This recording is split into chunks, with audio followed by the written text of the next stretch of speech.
Hello, and welcome to the Everyday English Podcast, the place where we make learning English fun, simple, and effective. I'm Emma, your host, and today we're talking about a topic that sounds like a dream. Literally, And I'm Ryan, your co host.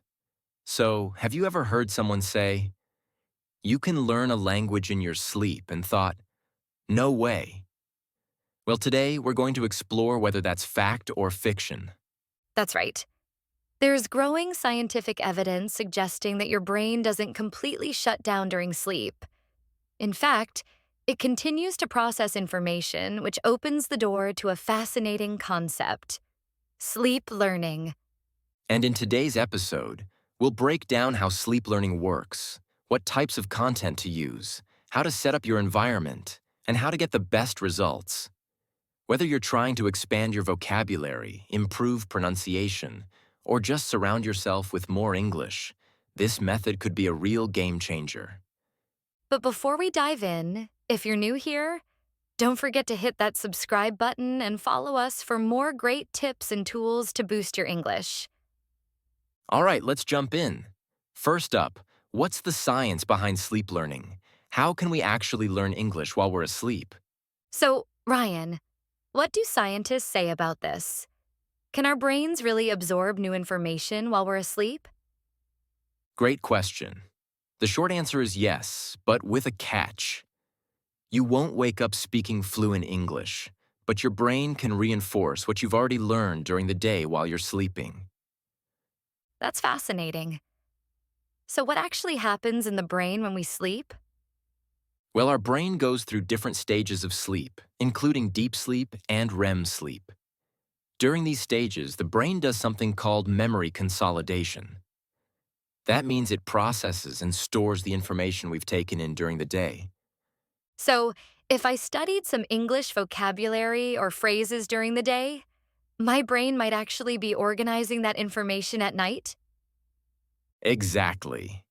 And even more interesting, if you listen to those same words while you sleep, your brain reacts to them. There have been studies showing that this kind of repetition strengthens memory. That's so cool. So, have there been any real studies on this? Yes, a study in Switzerland divided people into two groups. Both groups learned foreign words, but only one group listened to the words while sleeping. The group that did listen remembered more the next day. Wow. So, there's actual proof that this works, if used the right way. Yep, but just to be clear, this only works when combined with active learning during the day. Sleep learning can reinforce, but it can't replace practice. Got it. So, let's move to the next part: how to use this technique effectively for learning English. So, Emma, where should our listeners start if they want to try sleep learning? Step one is choosing the right type of content. Not all audio is suitable. You want something simple, clear, and repetitive so your brain can absorb it easily. Makes sense. So, what are some good examples?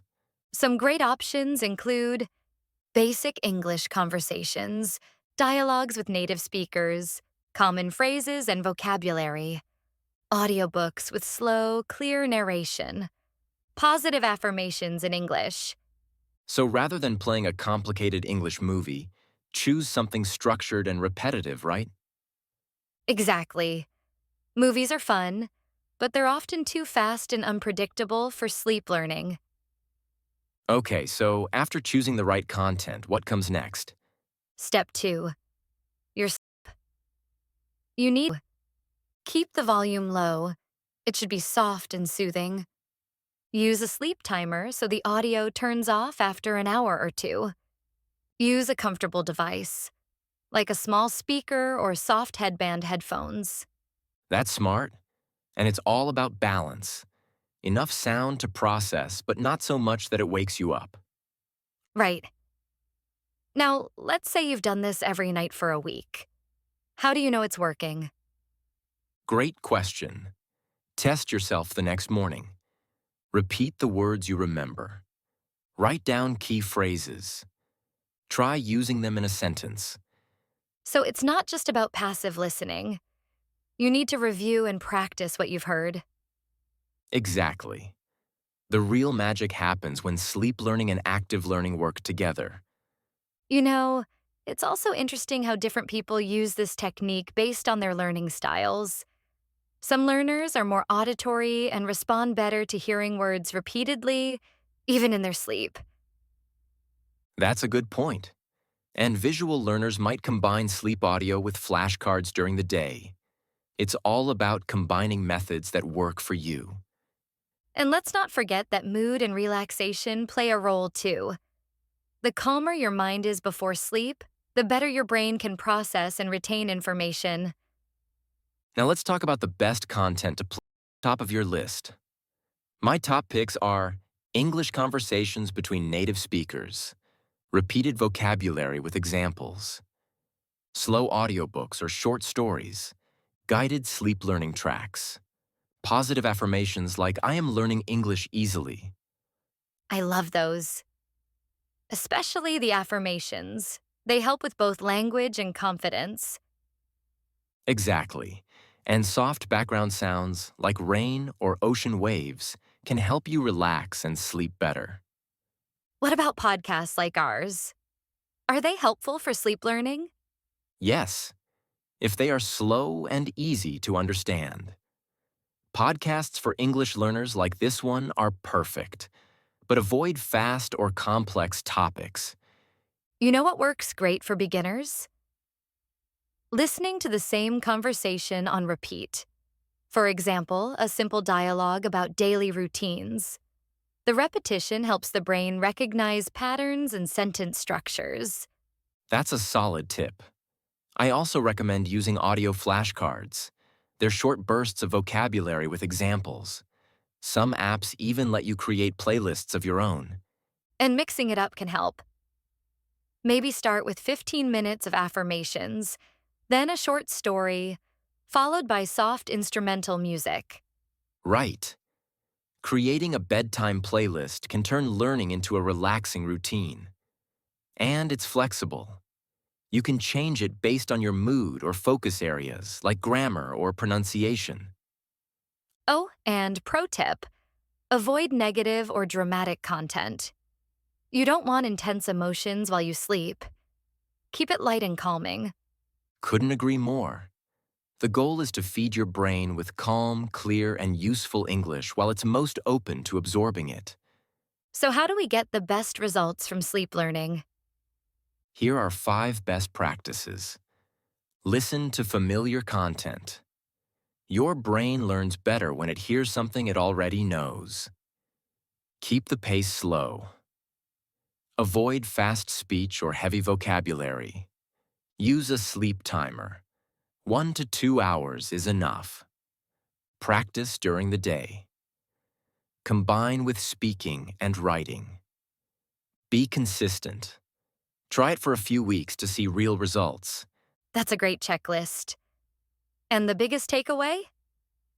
Sleep learning is a support tool, not a magic trick. Exactly. Think of it like watering a plant. You still need sunlight and soil, but water helps it grow. And don't forget about tracking your progress. Keep a little sleep learning journal. Jot down what you listened to and what you remembered. That's such a good habit.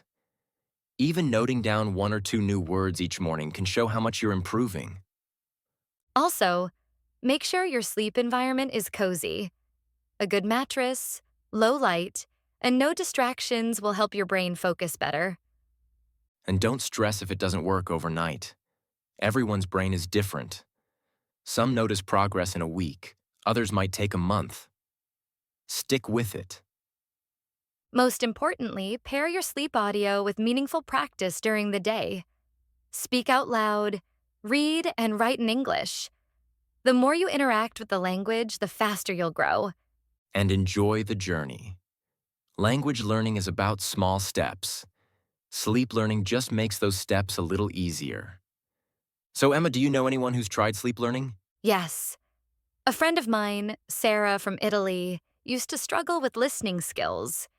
She started playing short English conversations while sleeping, And after a few weeks, she noticed she could understand phrases more naturally. That's amazing. I know a guy from Brazil, Lucas, who used vocabulary tracks while sleeping. He said it made his daily speaking practice easier because the words felt more familiar. I also heard about a teacher who used this method with her students. She created custom audio lessons and played them quietly while students rested after lunch. Some of them showed improvement in pronunciation and retention. That's very creative. Shows how adaptable this method can be. You can personalize it to suit your own pace and goals. And that's the beauty of it. It's not one size fits all. Try it, tweak it, and make it your own. Before we wrap up, let's clear up a few myths. Good idea. Here's one. You can become fluent just by sleeping with English audio. That's a big myth. Sleep learning reinforces what you've already studied. It can't teach you grammar or help you speak fluently on its own. Here's another. Any audio works. Nope.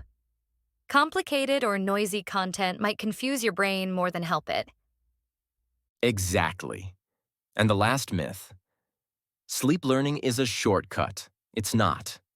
It's a powerful supplement, but it still takes time and effort. All right, let's summarize everything we talked about today. Sleep learning helps reinforce what you've learned. Choose slow, simple, and repetitive English content. Use a sleep timer and low volume. Review what you hear the next day. Combine with daily practice and stay consistent. Understand that it's a helpful tool, not a magic pill. And remember, you won't become fluent overnight, but you can boost your progress if you use this method smartly. So here's a little challenge. Tonight, play a short English conversation before bed and see what you remember in the morning.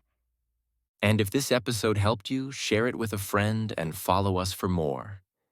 Keep learning, keep dreaming, and we'll see you in the next episode.